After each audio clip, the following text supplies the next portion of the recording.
not going to keep you long, so if at any point you feel like it's your time to shout, go ahead and get it in then, because it may not be that many opportunities. Y'all know how I operate now. If you walk with me, we'll get there fast. If you make me walk by myself, I might take my time. Matthew chapter 17.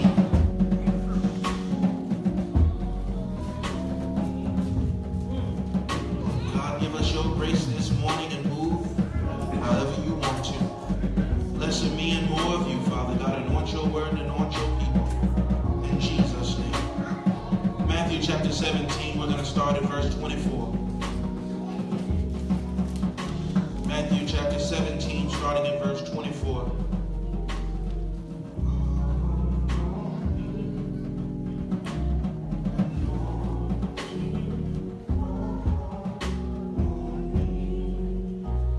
After Jesus and his disciples arrived in Capernaum, the collectors of the 2 drachma tax came to Peter and asked, "Doesn't your teacher pay the temple tax?"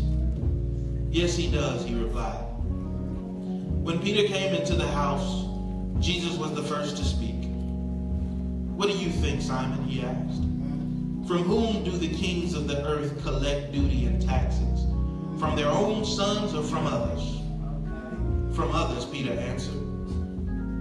"Then the sons are exempt," Jesus said to him. Pay attention to verse 27. It says, "But so that we may not offend them, go to the lake and throw out your line. Take the first fish you catch, open its mouth, and you will find a 4 drachma coin. Take it and give it to them for my tax and yours." I want to speak to you for a minute today from the subject matter of hold the door. Hold the door. Hold the door. Now I'm hoping this comes out half as good as it's been in my head for the last week. But I don't know. I may have already gotten mine, so I may not preach it the same now. So y'all forgive me. But how many times have y'all went fishing before? Have you ever caught a fish with a coin in its mouth? It's going to be one of those days, all right. I see. Have you ever been fishing before? I know it's some more country people in here besides myself. Have you ever been fishing before? I don't think the mic was on, Tim. It wasn't on. Have you been fishing before? Have you ever caught a fish with a coin in its mouth? Okay, it's better now. It's better now. The drachma was a smaller coin. Wasn't huge. I believe it was probably about the size of a dime or a penny, but it was what was used. It was a silver coin. It was what they used to pay the taxes at that time. And we all understand that there were taxes just like there are now. It's not a new thing. Politicians didn't just start taking taxes now. It's been something that they've been doing as a government for a long time. Amen. So those that are over the government or those that were trying to get at Jesus came to him with a new proposition. "Oh, so does your master just not pay taxes?" And Jesus was looking around saying, "Honestly, I don't have to pay taxes, but I'm going to choose to pay taxes so that I don't offend them." Somebody say, "So that I don't offend them." See, sometimes in life there's some things that we have to do simply so that we don't offend them. Okay. See, for somebody that was your word already. That was your word already. Sometimes we need to not do things just so we don't offend them. Come on, somebody. Nobody said amen on that one. Yeah, sometimes we get out of our lane. You know, that's how accidents get caused on the interstate. When you have a whole bunch of lanes and you looking over and you figuring out what they about to do. You trying to figure out if they going to weave in or if they cutting around or what they going to do. Instead of just focusing on your path, we start looking around at everybody else's lane, and that's how things get a little messed up. We start wondering, where are they going to go next? What are they going to do? What's going on in their house? How they get that car? How they buy that house? How she get that job? How she get that man? And we start getting a little messed up, and we start offending others because we can't maintain our lane. Somebody should have looked around and said, maintain your lane. See, the first thing that you learn when you start driving is to focus on what's ahead. Somebody should have said amen right there. See, if you start looking back behind you, you're going to mess around and bump into something in front of you. If you live your life in the rear view, you can't never move forward because you're focusing on the wrong stuff. I'm preaching better than you shouting already. If you learn how to maintain your own lane and look forward and focus on what's in front of you instead of what's behind you or beside you, you will be able to get much further in life. If you've ever been to the horse races before or just seen them on TV, you see that they put blinders on the horses.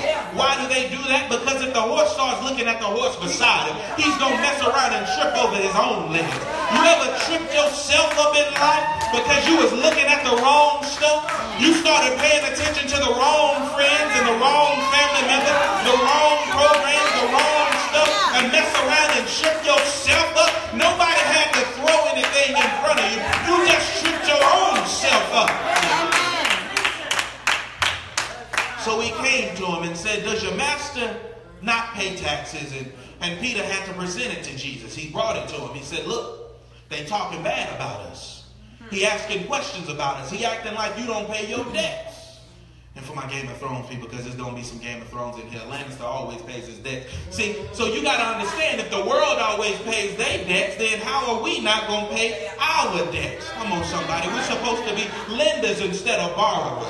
But so many of us still running around trying to get a bigger loan so we can get a bigger house. And we're trying to see if we can qualify for a slightly lower interest rate so we can go ahead and get the car that we know we can't afford.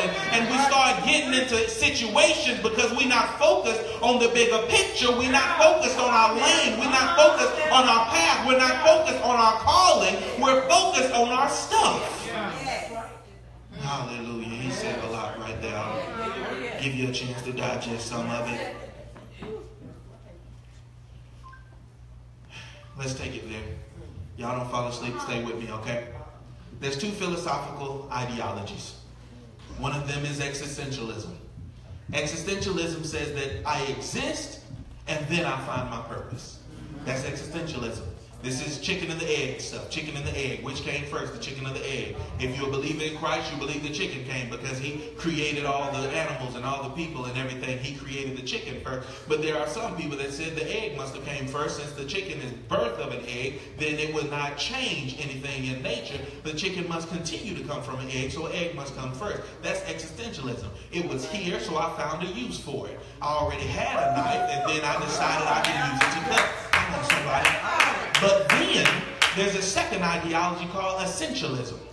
Essentialism is the chicken came first. That essentialism says that we were all created from essence or an essential, meaning that I had a purpose, so I had to create something to fulfill the purpose. Meaning that essentialism says that the purpose came first, then the person came. Somebody should have said amen right there. Y'all forgive me, y'all know I ain't all the way right in the head. So, a knife has a blade. When you have a knife, you can cut things. See, essentialism says I needed to cut something. So I had to invent a knife so that I could cut with it. Existentialism says I had a knife and I realized I could cut something with it. I don't know about you, but I believe that I'm here for a purpose. Some people have decided to believe certain things. All around the world, we have different types of believers. And I'm about to answer that question, why are you here? Or what are we here for? Why were we made? So, you know, everybody's been asking that from the beginning of time. You're going to get the answer today. Okay. Hindus believe one thing. Buddhists believe one thing. Taoists believe one thing. The Jewish people believe one thing. Muslims believe one thing. So you have all these different beliefs. And somebody asked me the other day, who's right? What religion is correct? I said, we'll find out when we die. That's right. When we die, we'll figure out who's right. Maybe the Islams have it. I don't know yet. I ain't dead. I'm still living. There's a show I like that's called The Good Place. In The Good Place, a young lady dies and she goes to the good place, you know, heaven-ish, the good place. And she asks, who had it right? And the man says, nobody. Everybody got about 10% right. But nobody got it all right. See, I'm talking today about judging. See, I know there's some people in here that if a man started saying the right things in your ear, you'll give him all the time he wanted. But if a Muslim man comes up and starts talking to you, we'll cut him off. See, I want to talk a little bit today about love. Why is it that we'll entertain the evils of people that are Christians, but not entertain other individuals that are not Christians? See, the way I was born, I was taught to love everybody. Even if you don't believe the way I believe. See, we may not be able to talk about everything, but we can still talk about some things. Because how can I win you over to Christ if I don't take the time to talk to you? How can I tell you about my God and what he's done for me if I cut you off as soon as you say that you are of a different faith than me? Come on, somebody. I got friends that are Muslims. I got friends of the Baha'i faith. I have friends that are different religions, and it helps me to grow in mine. See, I'm about to help somebody today. The reason why you want to cut them off is because you don't know if you're strong enough to stand in your argument. He said something, man. He said something. When you get yourself in a position of faith, you know that nobody can shake you from what you believe.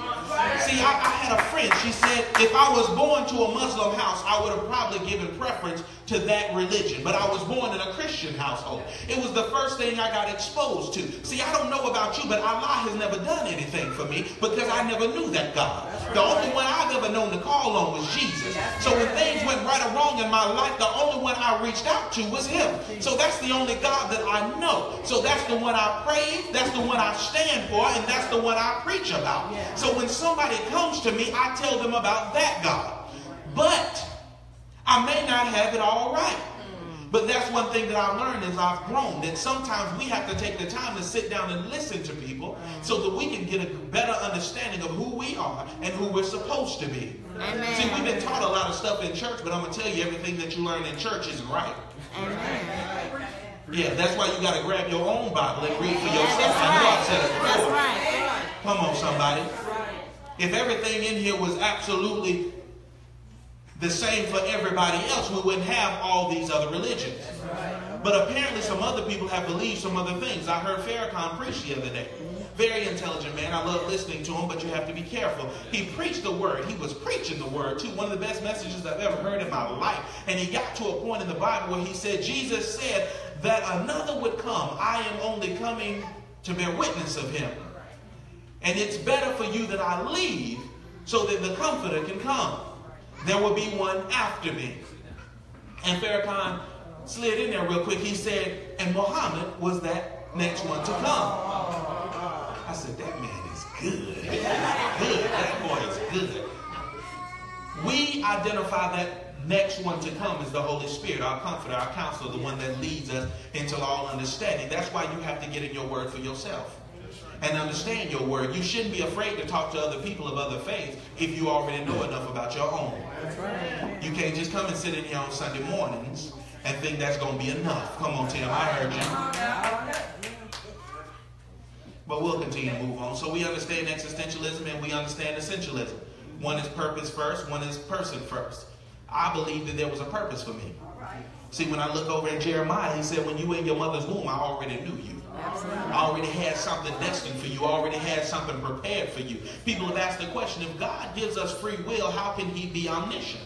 How can he know all things at all times if he gives us free will? It doesn't make sense. I'm challenging some people today, right now. I told you I'm trying to challenge some people today.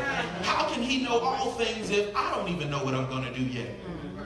We're going to talk a lot about movies and TV today. So for my movie and TV lovers, you are with me today. Men in Black. Have you ever seen the Men in Black? I believe it may have been the third one, where you had a gentleman sitting at the counter and they was always eating pie together. And he said, oh, is this the timeline when this happens, or is this the one when this happens? See, to me, that's the way I look at the omniscience of God. There's always different things that can take place, but he knows the outcome of each and every one of those things. If Rodney decides to go out of here and turn left today, God already knew what was going to happen. If Rodney decides to go out of here and turn right today, God already knew what happened. Having all knowledge at all times means that I know every single timeline that can possibly exist at any one time. Our God is infinite in his wisdom and in his knowledge. So do you think that if he knows all things at all times that he doesn't know what you're going through right now? Yeah, you couldn't have got so far off path that God didn't know where you were going to be. There's nowhere that you can go that you can hide yourself from the Lord. If he can speak to Peter and say there's going to be a fish with a coin in its mouth, go catch it, then that fish is going to meet Peter's line as soon as Peter throws that line in there. And before he meets that line, he's going to go and find a coin to put in his mouth so that he can make sure that he fulfills what Jesus has said is going to be done. Somebody should have shouted. So it doesn't matter where you are in your life. At any moment, God can speak and everything will change and fall into place. Come on, if that fish can find that coin in time to find Peter's line so that Peter can pull him out and go pay the taxes, God can change your situation as well. It wasn't on again. It wasn't on again. See, sometimes we feel like, man, things are messed up. I'm out the will of God, everything going crazy. I don't know about you, but I've been there a time or two in my life. I'm sure that somebody was fiddling around in their pocket, pulled out their keys or something, and dropped a coin in the pond. Man, I done lost my drachma. Doggone it. That was my last drachma. But it was necessary. See, sometimes in life we lose some things because it's necessary. In order for us to find some new things, we got to lose some old things. In order for some people around us to get free, they got to find some stuff that we may have dropped. Come on, somebody. I got some roots in here today that say you need to drop something, and sometimes somebody else got to pick it up. Oh, Lord, have mercy in this building. Because if you realize that some people have dropped some things in your path before, they've dropped some things in your spirit. They've been praying for you. So you didn't just get where you are because of you. You got somewhere because somebody dropped something before you, and you happen to come along at the right time and be in the right place, and you were able to pick it up, and you were able to pay your taxes on time. You were able to fill up your gas tank that day. You were able to eat better than you ate before. Somebody had some things dropped in their life before.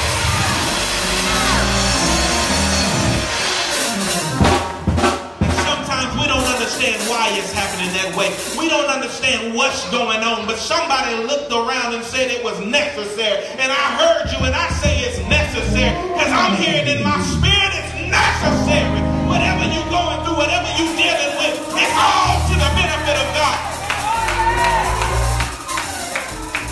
So it may not make sense to you right now, but I'm grateful that we can get understanding that surpasses what's going on in life. We can get an understanding of God even if we don't have an understanding of our situation. We can grow in faith even if we don't feel like we're growing in our lives. There's people that can look and say, 10 years ago I was better off. Had more money in my account. I had somebody to come home to. Look at me now. And I say, look at you now. How's your spiritual life? I told you the other day, God's not concerned with your physical comfort as much as he's concerned with your spiritual growth. I'll say it again. God is not concerned as much with your physical comfort as he is with your spiritual growth. So if he has to put you in an uncomfortable situation, he'll put you in that uncomfortable situation if it means you'll grow in your spirit. See, I'm sure that fish didn't love having that coin in his mouth, but it was necessary. There was a bigger purpose in mind, and he had to fulfill it.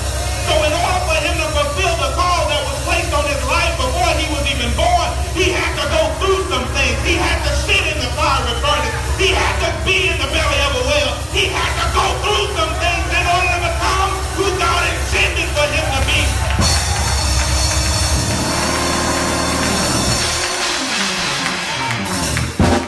Hold the door, hold the door, hold the door. Hallelujah. In closing, Game of Thrones. It's one of my favorite shows. Y'all don't watch it because, you know, it's stuff in there Christians ain't supposed to be exposed to. But it's a thorn in my flesh, so sometimes I tune in, and I'll be tuning in again tonight. Sometimes. It's only at 10 o'clock on Sunday. It's the only time. Otherwise, I'm good. Every Sunday, I'm sorry. Unless they skip a week. Game of Thrones. Last season, there was a character by the name of Hodor. Hodor was a large man. So not a giant, even though those do exist in Game of Thrones. He was not a giant. He's just a large man. So we'll say 6'7", 300 pounds. He's a big guy. But he's a little slow in the head. The only thing that Hodor ever says is, Hodor. If you ask him any question, his response will always be, Hodor. If he feels a certain way, it's Hodor. If he feels a different way, it's Hodor. The only thing he can say is Hodor, his name. Come on, somebody. So there's a character by the name of Hodor, and there's also a character by the name of Bran. Bran is a seer. He's the son of one of the great lords of that time. Bran is a seer, but Bran is paralyzed. But Bran can see the future and he can see the past. He knows what's coming, and he knows there's a great war coming in, and he has to be there to save the people. Hodor has been charged with the task of watching over Bran. Somebody see where I'm going down there. Hodor has been charged with the task of watching over Bran. Hodor's a big man, but he's slow in the head. Bran's a seer, but he's paralyzed. Okay, somebody got a message right there. See, ain't nobody got it all together, Tim. Ain't nobody got it all together. There was a point in the show where they said, man, if I had your size, I'd rule this kingdom. If I was as big as you are, I'd rule everywhere. Hodor's a big man, but he's slow in the head. He's slow in the head. See, you might be the best usher in here, but you... Y'all tried to trap me. You might be able to out-sing everybody, but in some areas you sing.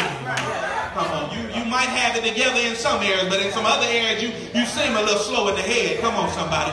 Hodor's a big man, but he's slow in the head. Bran's a great seer, but he's paralyzed. See, it's some people in here that can see some things. You can discern some things. You can know some things, but you can't walk your own walk right. Come on, somebody. You still need somebody to carry you sometimes. Come on, somebody. You can see everybody else's business, but you can't walk out your own. Come on.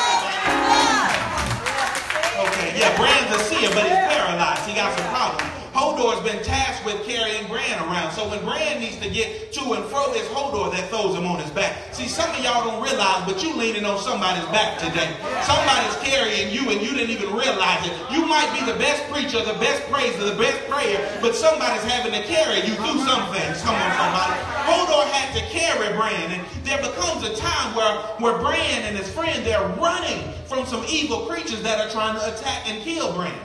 And the young lady that's with Bran yells back to Hodor. She says, hold the door. See, the door was the only thing separating them from being captured. That door was the only thing keeping those evil creatures from getting to Bran. So she yelled back and she said, Hodor, hold the door.